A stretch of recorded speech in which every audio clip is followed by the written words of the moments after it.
Hey, welcome to the DG Workshop. Join me in the workshop today as I upgrade my sharpening solution. Had hoped this was going to go relatively easy, but it turned out to be more work than I expected. Here's my existing sharpening station. I recently took a course with Tom Wersing. During Tom's class, we used multiple negative rake scrapers with different shapes to turn platters. This just wasn't possible with my current Wolverine platform. The Wolverine platform, when you get it down to like a 20-degree angle, it just leaves too large of a gap between the wheel and the platform. All of the negative rake scrapers we were using in Tom's course were initially sharpened to 20 degrees and then later sharpened to 22 and a half. Trying to do that with any degree of success on the existing platform just wasn't going to happen. I had hoped the solution would be as easy as pulling out one of my Wolverine sharpening setups and installing a new CBN wheel and a Stuart Batty Sharpening Platform. I'm replacing the existing CBN wheel because it's 600 grit. The 600 grit's fine for sharpening gouges, but I've got a Tormac with a 600 grit wheel on it I now use for my gouges. The 600 grit was just producing too fine of a burr when you were trying to sharpen scrapers. I quickly discovered, though, that the base under my grinder was going to have to be rebuilt. This was unfortunate because not only is it bolted to the grinder, it's part of the base and it was misaligned to the front edge, so lots of changes needed. So what needed to be changed? Well, the platform needed to be made narrower with notches added underneath so that the Stuart Batty platform had enough room. Need to be made taller to align correctly with the Stuart Batty platform. And kind of work optimally, it needed to be brought right forward to the front of the platform. So a bunch of work here. So it was all coming apart at this point. So I won't bore you with all the detail of gluing up pieces of MDF, but here's the new base bolted to the grinder. It's currently sitting on the workbench. Added a piece to the bottom to change up the bolts, and notice that there were notches added in both sides so that the Stuart Batty platform will have room because it goes underneath the grinder.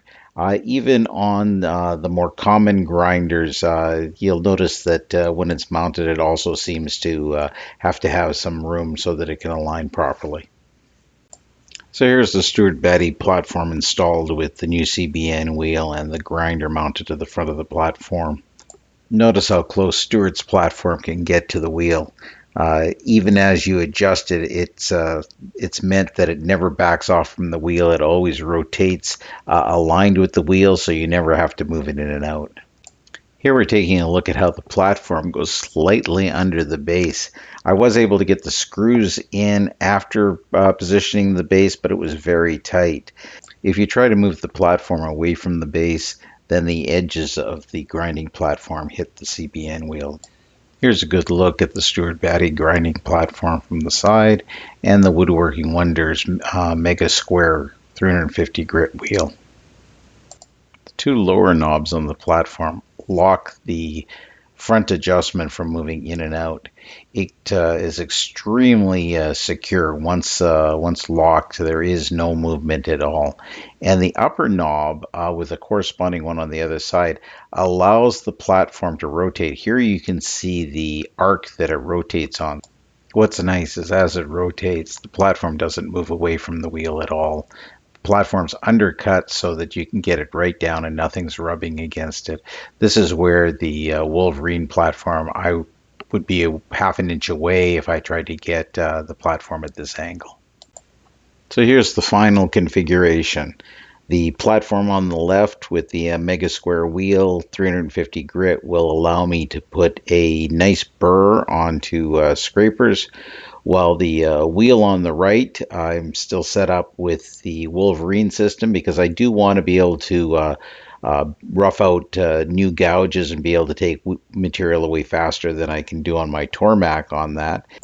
When it comes to roughing out a scraper, getting it down to initial form, I'll still have to use the right-hand wheel, and there'll still be a considerable gap because it'll be at like 20 degrees.